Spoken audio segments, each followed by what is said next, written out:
the situation is quite serious. What's happening in the Middle East now is terrible for all of the peoples in the region. It's very harmful to U.S. interests. It affects the interests of countries around the world. And John and my co-author and I both believe that the United States is not going to have an intelligent Middle East policy if we can't have a rather open and serious debate on all of the forces that shape our conduct in the region and what our interests really are. That's what we're trying to do by doing this research and by publicizing it. Pressure, a lot of negative reaction I think you had to go through as a result of this paper. Can you talk about this and what makes you come out and talk about it now? Well, we fully anticipated that when we wrote the piece that we would be hammered really hard by forces in the lobby and that they would call us all sorts of terrible names, especially anti-Semitic. We didn't know that we would be identified with David Duke, who is clearly a racist and who we don't associate with in any way, but that happened. And again, we expected that sort of thing. We've continued to talk out on it because it is a very important issue. I like to say that if you look at American foreign policy today, the Middle East is the centerpiece of our foreign policy. And if you look at the Middle East, inside the Middle East, Israel is the centerpiece of our foreign policy. So not understanding U.S.-Israeli relations makes it almost impossible to understand overall American foreign policy. So I think we're dealing with a very important issue. And of course, we're dealing with a very important issue that most people are unwilling to talk about in a candid fashion. It's like you broke a taboo with your study,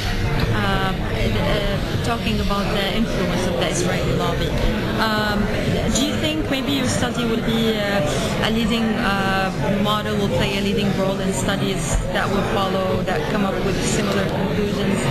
I think there's no question that we broke a taboo.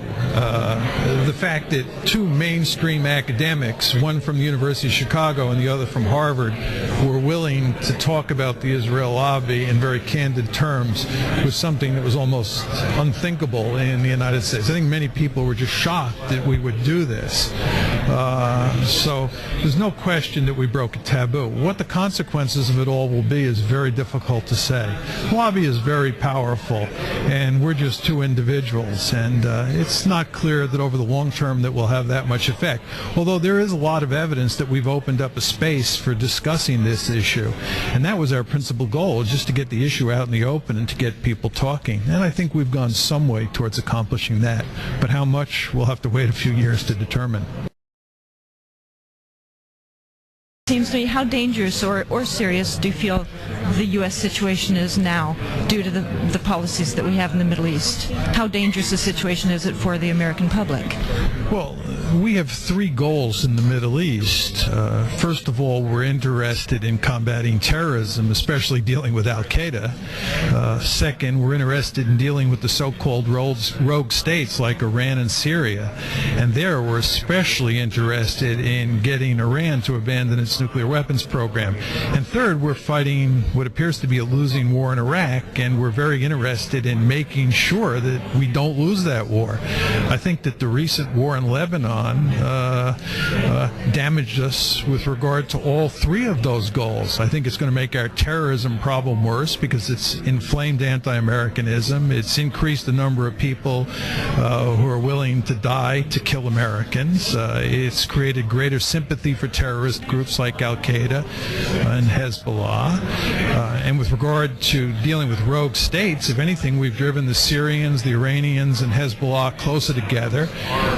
Syria and Iran are likely to continue supporting Hezbollah, and moreover, Iran will probably continue to pursue nuclear weapons. They'd be foolish not to, given the way the United States has been behaving and talking about Iran itself. And then finally, we didn't make the war in Iraq any better. Iraq, as you well know, is dominated by Shia, and those Shia in Iraq, including the ruling elites, are deeply committed, or at least have a powerful sense of allegiance to the Shia who comprise Hezbollah. So if anything, we've angered our allies in Iraq, and that's certainly not going to make a bad situation better. after 9/11, it became clear that something was amiss with American policy in the Middle East, and we began to investigate the issue, and it quickly became apparent to us that the U.S.-Israeli relationship was a big part of the problem. So we decided that we would write on the subject, because hardly anybody else was willing to do that. In fact, nobody else was really willing to do that, and we wrote the piece. Thank you.